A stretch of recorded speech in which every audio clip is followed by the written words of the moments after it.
morning, everyone. I am Little Lindsay Harina, and today we will tackle about the theory of cognitive development by Jean Piaget.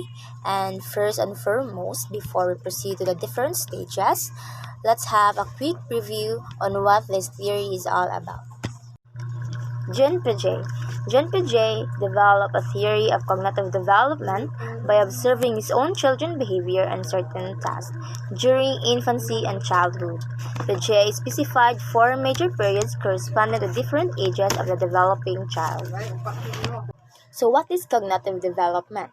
Cognitive development is a progressive reorganization of mental process as a result of biological maturation and environmental experience. Children construct an understanding of the world around them, then experience discrepancies between what they already know and what they discover in their environment. So when we say cognitive development, this is how we acquire the ability to learn, communicate, think, and remember. So cognitive development, mao ni ang changes nga mahitabo the way magunahuna ang bata. So example, the way mag-process of information ang bata. Kanang ang mga nadunggan nila sa mga adults or gipang tudlo is ilan ang tuuhan kay para sa ilaha isakto tanan ang ilang gibuhat. Not until nga mo mature sila and kabaw na sila to mo disseminate sa mga informations, kabaw na sila kung unsa ang mga informations nga ilang tuuhan or ilahang kanang baliwalaon. So aron na mosulod ang cognitive development sa bata hantod mo mature na siya. So they are key concepts of cognitive development. The first concept is a schema. So a schema is an assumption that an individual has of the self, others, or the world, or building blocks of knowledge. So a schema mo ni siya ang way or ang paagi sa pag-process of information. So example, ang bata, the way siya mo process sa mga information nga nakuha niya sa palibot, nga iyang nadunggan or nakit-an baron is mao na ang gitawag nga schema. So next concept is assimilation. Assimilation is the process by which we incorporate new information into existing schemas. So mo ni siya ang mga bagong information or knowledge nga na-adapt sa bata nga iyang nakuha sa palibot then iyang isagol sa mga sa unan niya nga knowledge nga iyang nahibaw-an. So example scenario is a child may call the striped animal they see in the zoo a horse rather than a zebra. So ari na mosulod si accommodation. Accommodation is a new information or experiences cause you to modify your existing schemas. So, sa accommodation, iya nang i-change ang iyang mga past nga nahibaw-an and then ang mga bago nga information ang iyang i-adapt and iyang i-focus kay mao ang mas accurate at sakto. So, sa kato nga scenario, the mother will say, that's a zebra, not a horse. So, paagi ato, kabaw na siya mo differentiate sa kung unsa ang zebra o unsa ang horse. Last concept is the equilibration. Equilibration is the process of balancing assimilation and accommodation to create schema that fit the environment. So, equilibration, kabaw na siya mo balance between the old and the new thought. So there are four stages of cognitive development that I'm going to tackle. First is the sensory motor stage. During this stage, babies develop their first schemas by using their sense. They learn about the world through basic actions such as sucking, grasping, looking, and listening. During this early stage of cognitive development, infants and toddlers acquire knowledge through sensory experiences and manipulating objects.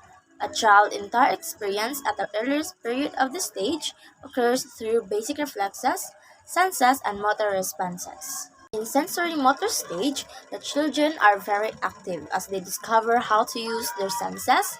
They also discover how to move their bodies around. This helps them explore the world and learn what they are capable of. The main test or awareness that develops during this time is object permanence. So what is object permanence? Object permanence is the ability to know that an object exists even when it is not being sensed. The child learns that things continue to exist even when they cannot be seen.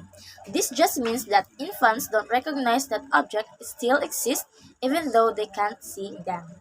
During the sensory motor stage, children go through a period of dramatic growth and learning. As kids interact with their environment, they continually make new discoveries about how the world works. Next stage is pre-operational stage, ages 2 to 5 years old. Children learning to talk, pretend, play. Children become much more skilled at pretend play during this stage of development. Yet they continue to think very concretely about the world around them. They are being egocentric, inability to see and understand other people's viewpoints, so they tend to be egocentric and struggle to see things from the perspective of others. Getting better with language and thinking, but still tend to think in every concrete terms. Makastorya na sila and makasabot na but dili ba jud ingon totally like na pa sila'y maliggan. Not yet capable of conservation or mental manipulative object. Example is, the teacher take a lump of clay and divided it into two equal pieces and then give a child a choice between the two pieces of clay to play with. One piece of clay is rolled into a compact ball while the other is smashed into a float pancake shape. Because the flat shape looks larger, the child will likely choose that piece even though the two pieces are exactly the same size.